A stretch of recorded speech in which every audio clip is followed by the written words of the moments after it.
দেশবন্ধু হলো, দেশপ্রিয় হলো, এবার দেশপ্রাণের পালা। এই যে কলকাতায় রয়েছে দেশপ্রাণ শাসমল রোড, তিনি কে? দেশপ্রাণ হচ্ছেন বীরেন্দ্রনাথ শাসমল বা বীরেন শাসমল।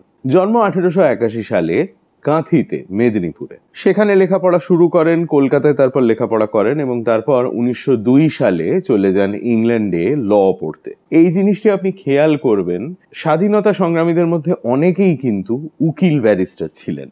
উনি ব্যারিস্টার হয়ে দেশে ফিরে আসেন 1904 সালে। নিজে ছিলেন অহিংস আন্দোলনের পক্ষে, গান্ধীজির ভক্ত ছিলেন, কিন্তু বহু স্বাধীনতা সংগ্রামী, বহু বিপ্লবীর হয়ে উনি কিন্তু কোর্টে দাঁড়িয়েছেন, তাদের ডিফেন্ড করেছেন, ইনক্লুডিং ইন 1906 ক্ষুদিরাম বোস এবং তারপর চট্টগ্রাম অস্ত্রাগার লুণ্ঠনের যারা অ্যাকিউজড তাদের। 1907 সালে মেদিনীপুরে ফিরে আসেন কলকাতা থেকে। মেদিনীপুর মিউনিসিপ্যালিটি ডিস্ট্রিক্ট বোর্ড এর মেম্বার হন এবং সেখানে একের পর এক আন্দোলন তার নেতৃত্বে হয়। তার মধ্যে সব থেকে বিখ্যাত আন্দোলনটি হয়েছিল 1919 সালে। 1919 সালে ইংরেজ সরকার পাশ করে Bengal village self government act. এই অ্যাক্টের আন্ডারে মেদিনীপুরে 227টি ইউনিয়ন বোর্ড তৈরি করা হয়। এবার যেটা বোঝানো হয় সেটা হচ্ছে ইউনিয়ন বোর্ডগুলো হচ্ছে পঞ্চায়েতের মতো, এর থেকে ভিলেজ সেলফ গভর্নমেন্ট হবে, ইত্যাদি ইত্যাদি হবে, সব ভালো জিনিস হবে। ভেতরে ভেতরে যেটা প্ল্যান ছিল সেটা হচ্ছে যে এই ইউনিয়ন বোর্ডগুলোর মাধ্যমে আরো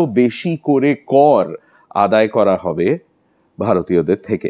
বীরেন শাসমল এই বেঙ্গল ভিলেজ সেলফ গভর্নমেন্ট অ্যাক্টের বিরুদ্ধে আন্দোলন ঘোষণা করলেন। তিনি ভারতীয়দের বললেন, তোমরা কর দেওয়া বন্ধ করে দাও। আর তিনি নিজে ঘোষণা করলেন, যতদিন না এই আইন প্রত্যাহার করা হচ্ছে ততদিন তিনি পায়ে জুতো পরবেন না। ভারতীয়রা কর দেওয়া বন্ধ করলো। ইংরেজ সরকার ডিসাইড করলো লোকজনের বাড়িতে ঢুকে তাদের বাড়ি থেকে জিনিসপত্র তুলে নিয়ে গিয়ে সেগুলো নিলামে বিক্রি করে করের টাকা আদায় করা হবে। কিন্তু কার্যত দেখা গেল লোকের বাড়িতে ঢুকে জিনিসপত্র যে তুলে নিয়ে যেতে হবে, সেই তুলে নিয়ে যাওয়ার লোক পাওয়া যায় না।